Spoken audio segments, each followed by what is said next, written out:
Man, I'm so glad they nerfed Rapier, so weapons like Sword and Shield have a chance to shine. All sarcasm aside, I played Sword and Shield today with Rapier, and I played literally for half an hour, and within that half an hour, it was just so good, so strong, and it was so easy. I mean, Sword and Shield has got to be one of the easiest and most straightforward weapon sets you can play in this game. I would highly recommend Sword and Shield for anybody who's new to PvP because it is just strong. You don't have to really practice a lot for it to be good, and it's got this wombo combo that just does crazy good damage. And I'll be honest, guys, this build is spec'd more into the Rapier damage than it is the Sword and Shield damage, and this thing still hit crazy hard. But I did include the build at the end of the video here so you guys can see what I was running today, and I am going to do a bit of a written guide on it too, so you guys can see that as well. And within half an hour of playing this build, I almost felt bored of it because I don't know. I think I was just missing the Great Axe. I switched over to Great Axe and Rapier today, and I was having so much more fun on that build after playing this.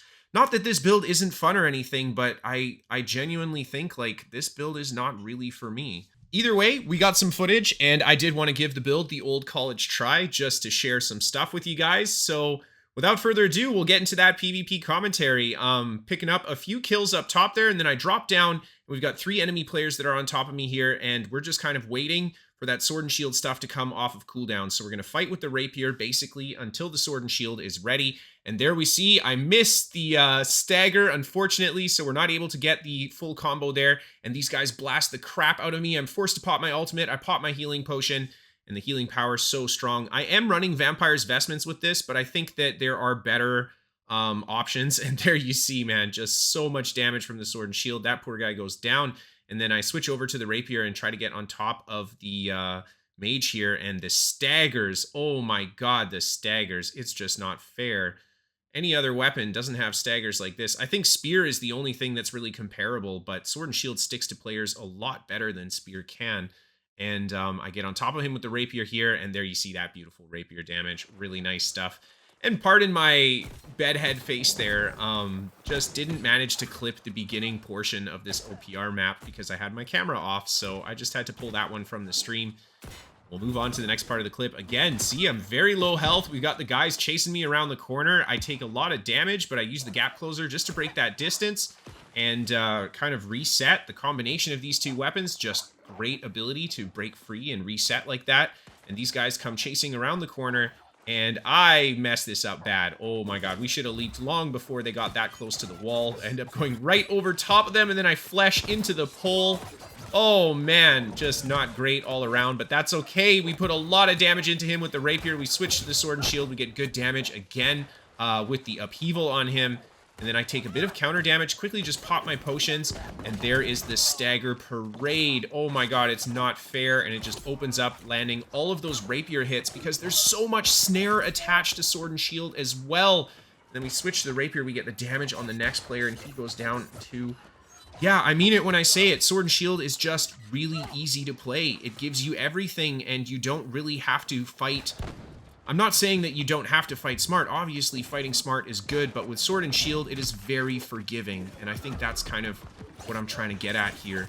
And it's all that snare, all that stagger. It makes it really hard for anybody who's next to you to just sit next to you and not get punished by your aggression. And Sword and Shield Hatchet's a very popular build right now, and that's a big reason why Sword and Shield Hatchet does well too, because they open with the wombo combo on Sword and Shield, and if you don't go down to that, you've got all this snare attached to you, and now they're on top of you with the Hatchet. I had a very similar experience with the Rapier here. Now we're gonna fight the Void Gauntlet player, and there you see we just stagger him up. We hit him with the upheaval. Only a 4K upheaval. This guy is pretty durable, and still are just winning that exchange with him. I try again to hit him with another combo. Unfortunately, more enemy players come, and I start taking more damage from the Fire Staff guy here, but I keep the pressure on this guy. Get out of the immobilize because I don't want to get stuck in that, and I think we probably should have tried to stick out the rest of that combo. I am full health, and that guy was very low health, but he does have time to pop his ultimate now, and then we just go into the block with Sword and Shield. There's another thing that it has. I mean, it just does everything really well. You know, like I said at the beginning of the video, I'm so glad they nerfed Rapier because weapons like Sword and Shield, man, they finally have their moment in the sun. Oh my god, it's just the fact that they didn't nerf anything about this weapon is actually wild. I think at the very least, what they could do is take some of the snare out of Sword and Shield. The snare that it has is ridiculous. That paired with just slowing an opponent down when you hit them with a melee attack. But either way, we stick on top of these guys. There's the stagger, and we finish him off with the leap. Then we switch to the Rapier, and I miss my whole flurry on that guy there. And then just spam the light attacks.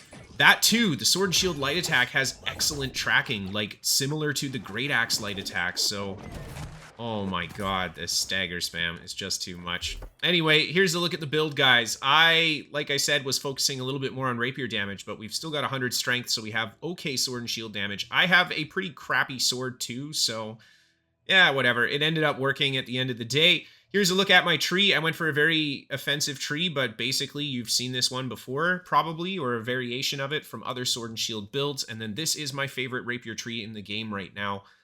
Very good offensive and defensively. I really enjoy this one. And then taking a look at my gear here, we got that 725 Rapier. Really nice with Sundering Stacks, the Narwhal Tusk. If you guys can get the Sundering Stacks mod, this is probably one of the best rapiers you can get your hands on. And then I've got the Sword of the Champion. These perks aren't bad, but I'm literally playing with a 680 gear score sword. It is not a strong sword, and it doesn't need to be, man. It doesn't need to be. Sword and Shield's so strong. Vampire's Vestments, honestly, probably Featherweight is better for this build than the Vampire's Vestments. I do like the lifesteal, but at the end of the day, I don't think there's quite enough cleave between these two weapons to really take advantage of it. Not like when we play with Abyss, it does a lot better. And of course, Abyss benefits from it too. And then I've got Contagious Upheaval. We've got Leeching Flurry. I don't have Omni Evade because we've got so much Empower on this build. The Rapier's at 48% Empower, so we don't really need Omni Evade. And then here's the Jewelry Life Ring. Of course, I've got Shirking Empower that I'm going for now. Keen Awareness on the ring because we have so much Empower. Sword and Shield goes well over Empower cap.